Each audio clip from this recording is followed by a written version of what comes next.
ये बड़े दुख की बात है कि विनेश फोगाट जैसी बेटी का इतना अपमान हुआ दिल्ली में। उसके बावजूद भी मैं तो हैरान हूं कि कैसे जाट भाई हैं जो अभी भी बीजेपी को वोट करने की सोच रहे हैं और बीजेपी को वोट करेंगे। उन्हें थोड़ी बहुत अगर शर्म बची हो तो मैं तो आपके चैनल के माध्यम से और आपका बहुत बहुत आभार व्यक्त करती हूँ कि मेरी बात उन तक पहुंचे और उन्हें ये लगे कि कहीं ना कहीं हमारी बहू बेटियों का अपमान हुआ है और दिल्ली जैसी जगह पे उनको घसीटा गया है, उनके कपड़े फाड़े गए हैं। तो कम से कम मेरी तो उनसे हाथ जोड़ के यही निवेदन है कि मैं अपने वोट को समाजवादी प्रत्याशी चारू कहने हैं उसको दें और कम से कम उनके पास में एक कुर्सी की जगह पाएं और अपने मान सम्मान को बरकरार रखें। रोजगार के मुद्दे को किस नज़र से देखते हैं आप? रोजगार तो है ही नहीं, रोजगार तो ख़त्म कर दिए इन सरकारों ने। यहाँ तो जो है कभी संविदा पे लाते हैं तो कभी आउटसोर्सर से लाते हैं। तमाम विभागों में जगह खाली पड़ी है। इन्होंने मिलिट्री का जो मुद्दा अग्निवीर किया है वो इसलिए किया है कि अगर 4 साल से ऊपर सर्विस हो जाएगी तो उनको पेंशन देनी पड़ेगी। इसलिए पेंशन को ख़त्म करने के लिए और उस पैसे से अर्थव्यवस्था को वहाँ से पैसा कम करने के लिए ये सब काम किए जा रहे हैं। मेरा नाम अश्विनी शर्मा है। जी जी मैं समाजवादी पार्टी का पूर्व जिलाध्यक्ष हूँ। जी। किन मुद्दों पर इस बार इलेक्शन लड़ा जाएगा? खैर में कोई ऐसा मुद्दा है नहीं जिसके ऊपर चुनाव नहीं है। खैर में सबसे बड़ा मुद्दा है यहाँ के जाम का। जट्टारी और आप खैर देख रहे हैं, ये फोर लेन जो बनाया था, ये हमारे राष्ट्राध्यक्ष माननीय अखिलेश यादव जी जब मुख्यमंत्री थे तब बनाया गया था और उसके बाद से उन्होंने बाईपास के लिए भी यहाँ पर योजना तैयार की थी। लेकिन आज कितने साल हो गए, आज तक इसका कोई निराकरण नहीं हुआ है। दूसरा मुद्दा हमारा किसानों का है। किसानों का जो डीएपी है, आज बुवाई चल रही है, जो 1200 रुपये का कट्टा है वो 2-2 हज़ार रुपये में ब्लैक हो रहा है और वो भी मिल नहीं रहा है। तो यहाँ पर इतने दूसरा मुद्दा हम उठा रहे हैं हाउस में, केंद्र में भी और प्रदेश में भी, जो अग्निवीर का है।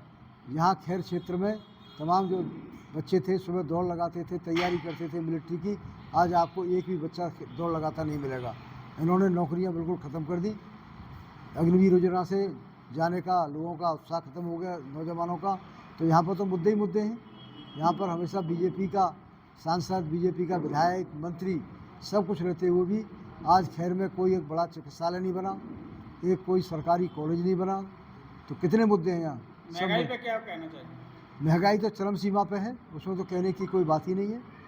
यहाँ पर तो ये हो रहा है, जब तक किसान के पास चाहे धान हो, चाहे वो अन्य कोई उसका जो वो है उसके रहता है, गोदाम में पहुँचते ही, मंडी पहुँचते ही वो सब महंगा हो जाता है। और जब तक किसान के पास रहता है, चाहे गेहूँ हो, धान हो और भी कोई फसल हो, तब तक वो सस्ती रहती है। बीजेपी के मुख्यमंत्री उत्तर प्रदेश के योगी आदित्यनाथ जी कहते हैं कटेंगे तो बटेंगे, कैसे देखते हैं इसमें? इनके पास कोई मुद्दा है ही नहीं।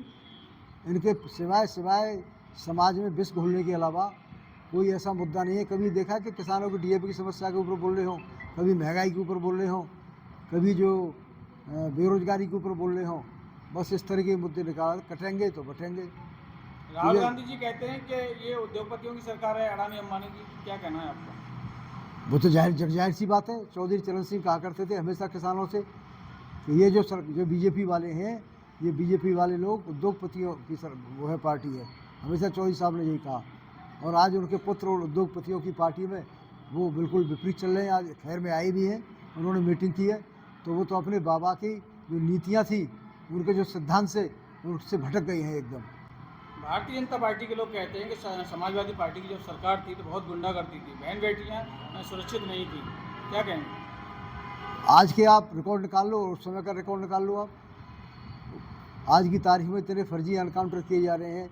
ये तो हम सुप्रीम कोर्ट को धन्यवाद देना चाहेंगे, बधाई देना चाहेंगे कि उन्होंने हर मुद्दे को उनको, चाहे वो बुलडोजर का मुद्दा हो, चाहे वो मदरसों का मुद्दा हो, चाहे वो वक्फ कमेटी का मुद्दा हो, चाहे और जितने जो उल्टे पुल्टे जो मुद्दे उठाते हैं, सब पर सुप्रीम कोर्ट ने ऐसी रोक लगाई है कि इनकी जबानें बंद कर दी हैं। तो आज जो सरकार चल रही है वो सही मायने में सुप्रीम कोर्ट द्वारा चलाई जा रही है। बीजेपी के लोग कहते हैं सबका साथ, सबका विकास, सबके विश्वास की नीतियों पे काम करते हैं, क्या लगता है आपको? ऐसा कुछ नहीं है, ऐसा कुछ भी नहीं है। आप कहते हैं, आप एक तरफ कहते हैं कि हम गरीबी हटा रहे हैं, तो ये 82.5 जो करोड़ लोग हैं जिनको फ्री राशन दिया जा रहा है, ये कहाँ से गरीबी हट गई? आप एक तरफ कहते हैं कि हमने गरीबी हटा दी और आय बढ़ा दी लोगों की, और 82.5 करोड़ लोगों को आप मुफ्त राशन बांटने की बात करते हैं। 82.5 करोड़ लोगों को जो राशन मिल रहा है, ये हमारे देश के लिए गौरव की बात है। हाँ, और 100 करोड़ को दिलवाइए तब गौरव की बात होगी ना। और जो 82.5 करोड़ गरीब हैं जो मांग के खा रहे हैं, 100 करोड़ कराइए तो और ज़्यादा गौरव की बात होगी। ये गौरव की बात है, पूरे विश्व में जो जाता है कि हिंदुस्तान के अंदर 82.5 करोड़ लोग ऐसे हैं जिनके लिए रोटी नहीं है, सरकार रोटी दे रही है। बीजेपी के लोग कहते हैं हिंदू राष्ट्र होना चाहिए, क्या कहेंगे आप?